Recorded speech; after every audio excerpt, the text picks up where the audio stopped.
What's going on, guys? Welcome back to Chelsea Fan TV. Welcome back to another episode of 5 Things We Learned, the show where we go through all the major talking points of the last Chelsea match. It's 5 points. 1 point per goal, basically, is yet another chaotic game at home. It should have been very straightforward, especially after we raced into a 2-goal lead. But Conor Gallagher clearly had other ideas. Our discipline had other ideas, but we showed resilience, I guess. We showed a little bit of nerve in the second half. I think we grinded out a result well. It was an ugly win. It was an ugly victory, but it was necessary. It was essential. It was vital. We had to get a result today. With the injuries that Brighton had going into the match, with the extra game time that they had as well. They were just coming from an away game in Athens on the Thursday night in the Europa League. We had to be winning. There was a clear advantage going into this game, and it showed on the pitch as well. Brighton didn't offer anything, barely offered any threat. There was a couple chances in the second half. Obviously, we were on the back foot, that being down to 10 men and everything, but they weren't the Brighton of old. Like, you remember playing Brighton last season at the Bridge? They cooked us. I've seen some batterings, especially last season, but that Brighton 2-1 game might have been one of the worst that I'd seen in general following Chelsea, because they just walked through us like a hot knife through butter. They just carved us apart for 90 minutes. Weren't really the same today. Weren't really the same. Now, albeit they have lost a few players in that time as well, but I mean, we could run the injuries narrative as well if we want to do that. Every team can. The fact is, they were just underwhelming. They were just straight underwhelming. We raced to a 2-goal lead with 2 well-taken corners or build-up from the corners. Badiashile with a nice little, what do I call it? An overhead pass? Is that the right way to describe it? Good pass from him to Enzo Fernandez for the first goal. Nicholas Jackson heads the ball back into the danger zone for Levi Colwill to put into net for 2-0. And we're cruising at that point. We're in control. Brighton aren't offering anything in the final third. Obviously, until they get the first goal just before half-time. But that was their only real chance. The most worrying moments before that moment was our own build-up play. There were some times where we were looking nervy as hell. Sanchez nearly sent a back pass to him back into our own net. There was some moments where we got caught out trying to play from the back. And I know fans are getting frustrated over it. And this is going to be my first point. This is where, like, it's the process and we have to be a little bit patient. We can't keep screaming, hoof it out, kick it out, when we're clearly trying to learn and improve in terms of playing out the back. There's going to be mistakes and everything like that. We just have to firm it. We have to firm it. Like, I'll use Caicedo as an example. There was times where he looked like he was on the ball for too long. There were some times where he did look like he was being pressed a little bit too much for our comfort. But his play and his composure in the first phase of play is just sensational. It's unbelievable. And he's only been here for a couple months. Let's see what it's like when the rest of the team is comfortable playing out the back consistently. Then, and only then, like, we're really going to see ourselves start to bear the fruits of what we're trying to build. Because I do see it. We're trying to build the play out the back and push to the front. It's just, it didn't work out a lot for us in that first half. But it will come. It will come. Now, the Gallagher red card was stupid. It's same energy as Reece James from last week. I do need to build into that. That's my second point. Discipline. Discipline is such a big problem with us. And the biggest issue is that last week we earmarked this as a big problem.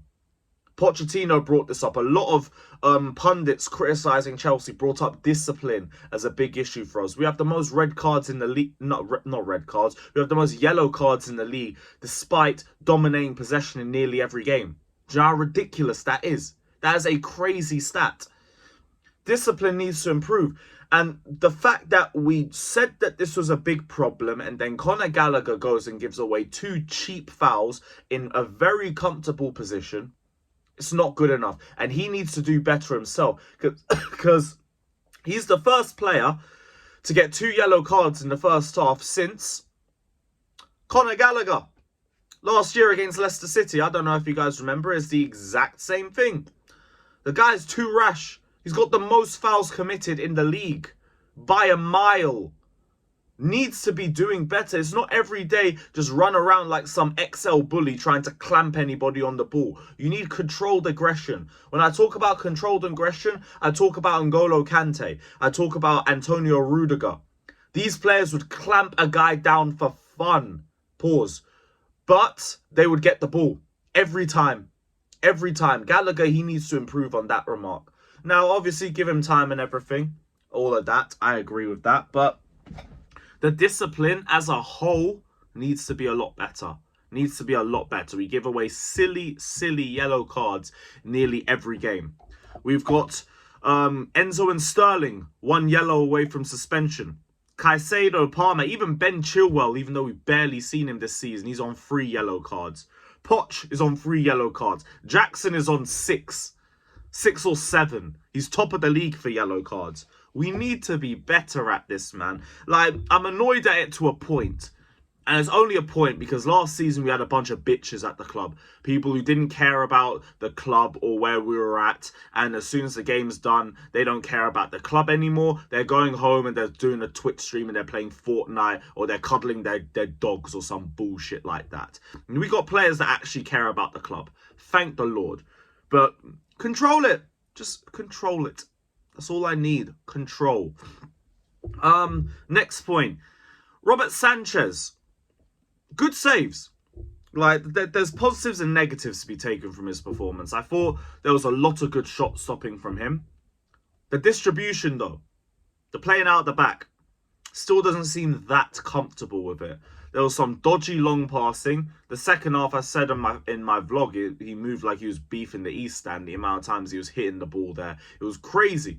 Just please work on the distribution because sometimes we're made to suffer for it, like the Arsenal game.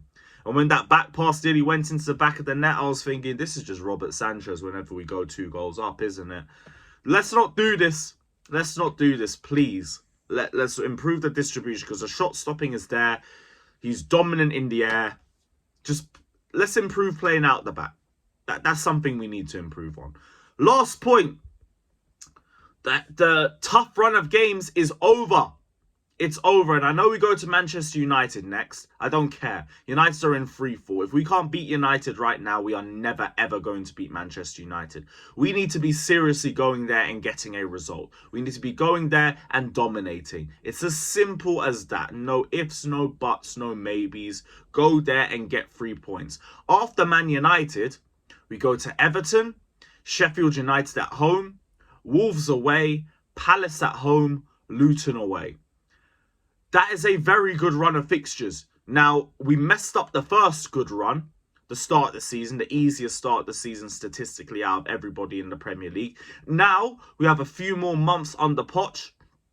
We need more composure. We need to be able to break down these low blocks. We need to actually be beating the teams that we should be beating, not wallowing in mid-table with those teams. We need to be showing why we're Chelsea, why we spent $1 billion, and we need to be going back into those European spots by the end of the year. By the end of the year, we must be back in the top 7 as a bare minimum. As a bare minimum. We cannot be asking for much less. We cannot be asking for any less. Well, we need the Carabao Cup too. Don't forget that competition. Newcastle, we're coming for our revenge. We must. But we have a very comfortable run of fixtures coming up now. Now is the time for us to build on it. Build on it, grow, and just hopefully at the end of the year, we're in a much more comfortable position with Chelsea. We're in a position where it's just like, okay, go get a striker. We're sorted. We're happy. Other than that, yeah, go win the games. Go in the games. Like, it's not the tough run of fixtures anymore. It's not, oh, it's Newcastle, it's Man City, it's Tottenham. No, now it's Luton. Now it's Everton. Now it's Palace. Although I say that, just watch. I'm going to jinx everything and we're not going to beat any of them now. Watch. Like, I have the worst jinx in the world. You lot even saw it in the vlog. I'm like, we're doing well. We've got a comfortable game. Brighton aren't offering anything. Score on their next attack. It's like they hear me talking. But yeah, with that in mind, I'm going to shut up before I say any more stupidness. Big up to everybody that's locked in. Hit the like button, subscribe, all of that. Let me know your thoughts down in the comment section below. Peace and up the Chelsea.